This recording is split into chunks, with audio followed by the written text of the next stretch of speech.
Magandang buhay po at welcome sa aking channel. Ang channel po na makakatulong sa inyong pag-aaral ngayon pong panahon ng pandemic. Ngayon po ay tuturuan ko po kayo on how to solve word problems involving radicals. So, yung mga problems po ay mayroon pong mga sagot at solution. Papaliwanag ko po sa inyo step by step. So, ito po ay para sa mga grade 9 learners at ginawa ko po itong Tagalog version upang sa gayon ay maintindihan po ninyo yung aking pagpapaliwanag. At sa ating pong pagpapatuloy, kung ikaw po ay bago sa aking channel, click mo lang ang like and subscribe upang sa gayon ay ma-update ka sa iba pa pong video tutorial na aking i-upload sa mga susunod. Sa ngayon ay nagagawa pa ako ng mga learning tasks o performance tasks about sa mga lesson ng grade 9. Okay, in solving word problems regarding radicals or in solving any kind of word problems, here are the steps on how to solve word problems. So, isa-isahin ko po sa inyo ang mga steps at i-apply po natin mamaya po sa ating mga problems. Read and understand the problem. Represent the unknown with a variable. Associate the unknown variable with the values given in the problem. Form an equation using the values and variables. Solve the equation using algebraic method.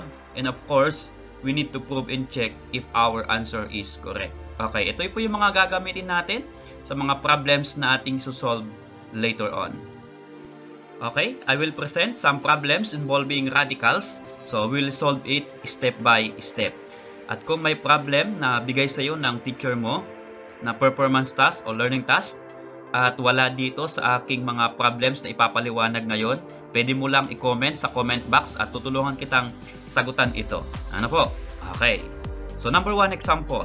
5 times the square root of 1 less than a number is equal to 5 more than the number. Find the number. So again, ayon po sa steps po natin ng solving word problems is that kailangan po nating ma-analyze. Ano po? After analyzing, we represent the unknown with a variable. Okay, so ang unknown po natin dito is the number. So we let x as the number. Ano po? And then we are going to translate the problem into symbol.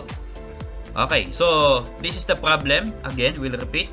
5 times the square root of 1 less than a number is equal to 5 more than the number. Okay, so we'll translate step by step. So the word 5 there, so lagay po nating symbol as 5 times the square root of 1 less than a number. So square root of x minus 1. So dito marami nagkakaproblema in translating the word into symbol. So when you say 1 less than a number, so yung 1 ay nasa right at yung number ay nasa left. And that is, since less than, that is minus. Ano po? Maraming gumagawa dyan, nagka-translate na 1 minus x and that is wrong. Ano po? That should be x minus 1 kapag ang ginamit ay less than. Ano po?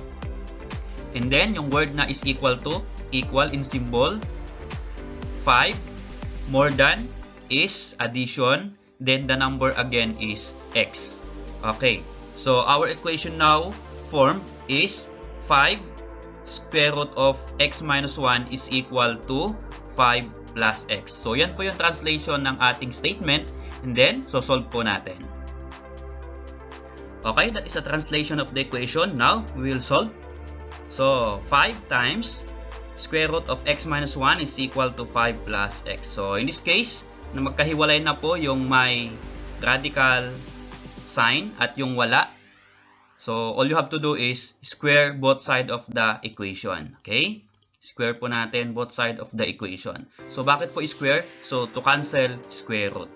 So, pag cancel po natin yung square root doon, sa may square root of x minus 1, ang matitira lang po ay yung kanyang radical. But yung 5, since nasa labas ng square root, kailangan pong 5 square po yan. So, 5 square is 25 and then times x minus 1. So, tanggal na po yung square root kasi na-square na po natin. Is equal to, if you square 5 plus x, it will become 25 plus 10x plus x squared. Tama po ba yung ating expansion? So, 5 times 5 to check is 25 plus 5 plus 5 is 10. Then, yung variable yun x and x times x squared. And that is correct. Ano po? And then, simplify yung ating left side of the equation, 25 times x minus 1 by distributive property. So, 25x minus 25 times 1 is 25 is equal to 25 plus 10x plus x squared. And then, combined like terms. Okay, so pagsamasamahin po natin, gawin po nating trinomial. So, transpose po natin sa left side lahat para ang matira po sa right side ay 0. Ano po? So, ang unahin ay x squared. So, negative x squared since we transpose to other side of the equation. So, negative x squared. Then, yung 25. So, positive siya. So, plus 25. And then, sama natin yung kanyang kalike terms. 10x. Ililipat natin ulit sa left side. Magiging minus 10x. And then, yung constant natin na minus 25. And then, yung 25. So, ililipat ulit natin to the left side of the equation. So, positive will become negative is equal to 0. So, ayan na po yung ating equation. But if you notice, meron po tayong like terms dyan. So, we need to combine. Okay? So, taas po natin. So, let's become, okay? Since yung x squared natin ay negative, so gawin po nating positive. Ano po? But, if you make negative x squared to positive, lahat ay magbabago ng sign. So, magiging x squared minus 25 plus 10x plus 25 plus 25 equal to 0. So, lahat po ng operation dyan ay nag-change. Ano po? Okay. So, we are going to combine like terms, negative 25 plus 10x and 25 plus 25. Ano po? So, let's become x squared. Negative 25 plus 10 is negative 15x. Then, plus 25 plus 25 is 50 is equal to 0. Okay? So, if you notice, x squared minus 15x plus 50 is equal to 0 is a trinomial now. Now, we are going to factor. So, the factors are x minus 5 and x minus 10. Are the factors correct? So, check po natin. So, negative 5 times negative 10 is positive 15. That is correct. So, negative 5 plus negative 10 is negative 15. And that's correct. So, kukunin na po natin yung value ng x. Okay? Sa x minus 5 is x equal to 5 and sa x minus 10, x is equal to 10. Okay, so therefore, the value of x might be 5. Okay, we will check if our answer is correct. So, nakuha po natin yung value ng x is equal to 5 at yung isa ay x is equal to 10. So, unahin po natin yung x is equal to 5. So, from the original equation, 5 times square root of x minus 1 is equal to 5 plus x. Substitute lang po natin yung value ng x na 5 sa x. Okay, 5 times square root of yung x minus 1. So, magiging 5 minus 1 is equal to 5 plus yung x natin is 5. Okay, simplify po natin. So, this will become 5. Okay, minus po natin yung radical. 5 minus 1 is 4. Is equal to 5 plus 5 is 10. Ano po? And then, square root po natin yung 4. So, 5 square root of 4 is 2. So, 5 times 2 is equal to 10. And 5 times 2 is 10. That is equal to 10. Ano po? And that is true. Okay. Therefore, one value of x is equal to 5. Since that is true. Okay. How about x is equal to 10? Let's check. 5 times x minus 1 is equal to 5 plus x. So, substitute 10. So, 5 times square root of 10 minus 1 is equal to 5 plus the value of x is 10. So, 5 plus 10. Then, subtract natin 10 minus 1. So, square root of 10 minus 1 is 9 is equal to 5 plus 10 is 15. Then, square root of 9 is 3. So, 5 times 3 is equal to 15. And 5 times 3 is 15. That is equal to 15. And that is true. So, therefore, 10 is also a number. Or it satisfies the equation. So, there are two numbers that satisfy the equation, 5 and 10. So, yan po yung hinahanap ng problem. Hindi lang po number, kundi numbers. Because there are two number that satisfy our equation. So, the answer is 5 and 10. Okay, number 2 problem. The sum of a number and its square root is equal to 6. Find the number. Okay? So again, the number is unknown, so we let x as the number. Again, square root of x as its square root. Kasi makalagay po dun sa problem, its square root. So ang tinutukoy ng its ay yung x o yung number. So, square root of x. Ano po? So ang equation natin, yung number at yung kanyang square root, sum, kaya ipa-plus natin, that is equal to 6. Kaya x plus square root of x is equal to 6. Yan po yung equation natin. Now, we'll solve. Okay? So, square root of x is equal to negative x plus 6, transpose po natin yung negative, yung x sa right, sa left rather, papuntahin po natin sa right, para po ang maiwan lang doon sa left side ay yung may radical symbol. Ano po? Since positive yung x, magiging negative. Ano po? And then, from this, square po natin to remove the radical symbol. Okay, square both side of the equation. So, pag in-square po natin yan, yung left side ay magiging x is equal to, expand po natin yung negative x plus 6 squared. That will become x squared minus 12x plus 36. Ano po?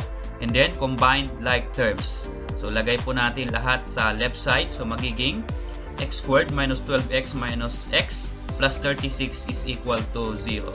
So again, meron po tayong like terms doon, negative 12x minus x. So kailangan po nating combine. So taas po natin. So magiging x squared, negative 12x minus x is negative 13x plus 36 is equal to 0. So if you notice, trinomial na po yan. Then, to solve this quadratic equation, factor po natin. So the factors are x minus 9 and x minus 4. Tama po ba yung factors po natin? Check po natin. So, negative 9 plus negative 4 is negative 13. Yun po yung middle term. That's correct. Then, negative 9 times negative 4 is positive 36. And that is correct. That is the third term po sa ating trinomial. Ano po? So, yung value ng x sa x minus 9 is x equal to 9. At sa x minus 4, x is equal to 4. Ano po? So, meron tayong two numbers here. So, check po natin alin dyan ang magsasatisfy sa ating equation para yun po yung hinahanap ng problem na the number. So, test po natin yung 9 orally sa ating original equation. So, x is 9. 9 plus square root of x, square root of 9 is 3. So, 9 plus 3 is 13. Tama po ba? 9 plus 3 is 12 rather. 9 plus 3 is 12 is equal to 6. So, 12 is not equal to 6 and that is wrong. So, ibig sabihin, yung 9 is not the number. Extraneous root na po yan. How about yung 4? So, 4 plus square root of 4 is 2. So, 4 plus 2 is 6. And 6 is equal to 6. And that is true. Ano po? So, therefore, yun lang pong value na 4, that is the number as in the problem. Ano po? So, the number is 4. Yun po yung hinahanap ng problem. Okay, number 3. A ladder L leans against a wall at a height h of 8 meters. The distance from the foot of the ladder to the foot of the wall is 6 meters. How long is the ladder? So, ito po yung medyo iba po sa first and second example na po natin. Ano po? So, meron po tayong gagamitin dito na formula na hindi natin itinatranslate from the problem. Ano po? So, to understand the problem and to solve, kailangan natin i-represent yan with a symbol. Ano po? With a figure. Ano po? So, a wall and a ladder. So, i-present po natin as a triangle. And that is a right triangle. Ano po? So, we represent the side of the right triangle as A, that is the wall. Yung B po natin, that is the distance from the foot of the ladder to the foot of the wall, B. And then yung C po natin, yan po yung ladder natin. Ano po? So, yan yung wall, which is 8 meters ang height. And then, yung ating ladder, yun po yung hinahanap ng problem. At yung the distance from the foot of the ladder to the foot of the wall is 6 meters. So, B po natin ay 6. So, ang hinahanap dyan is how long is the ladder? Yung length po ng ladder. Ano po? So, using the Pythagorean theorem, since ang ating figure ay right triangle, makukuha po natin yung C o yung length of the ladder. Ano po? Okay? So, ang ating equation mapo-form dyan ay from the Pythagorean theorem, C is equal to square root of A squared plus B squared. If you notice, yung ating formula ay isa pong radical equation. Ano po? Okay?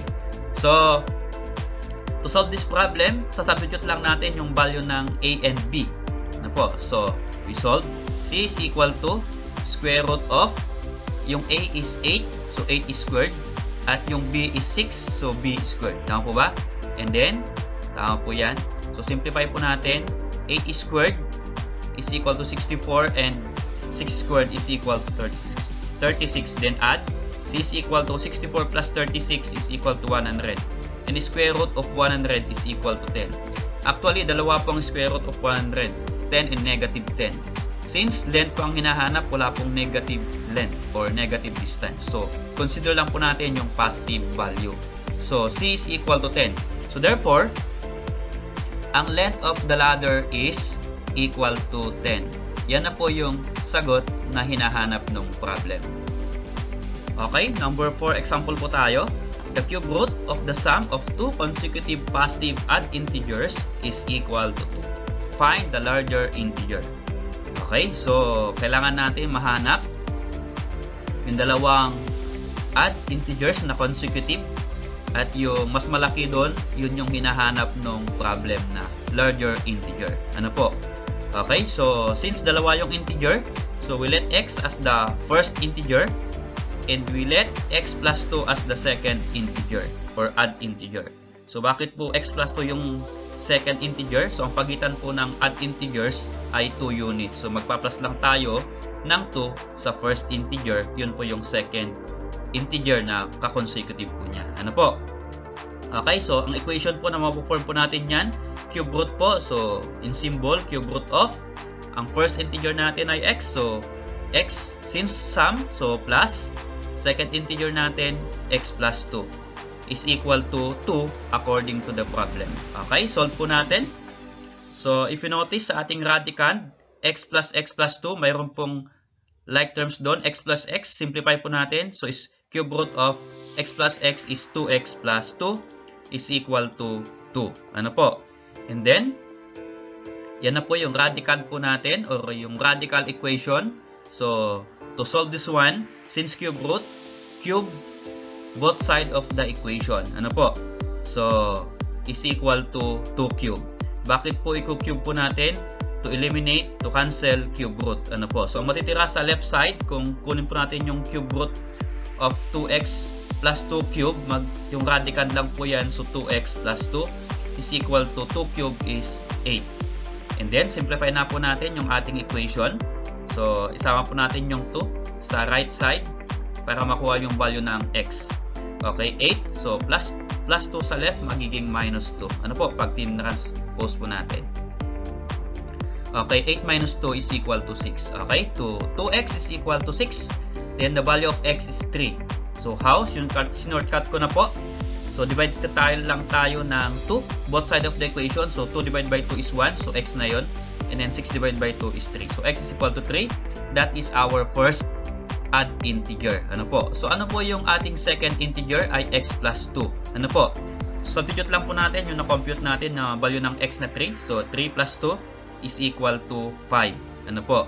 So, 5 is the second integer wherein that is the larger integer. So, ang sagot po natin sa tinatanong ng problem na find the larger integer ay 5. So, the larger integer is 5. Okay, salamat po sa iyong panonood. Don't forget to like and subscribe para po ma-update ka sa mga iba pang video na aking i-upload. So kung wala po sa problem na ito, yung problem na sinosolve mo, pwede mo lang i-comment sa comment box at tutulungan kitang sagutin ang iyong problem.